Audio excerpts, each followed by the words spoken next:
Karena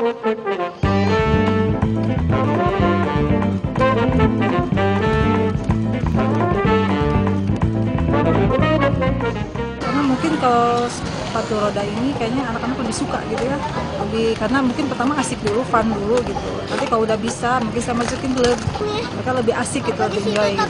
Kalau lihat olahraga ini ya, kalau dibanding dengan yang lain ya mungkin ini lebih menyenangkan gitu, karena kebanyakan komunitasnya banyak anak-anak gitu.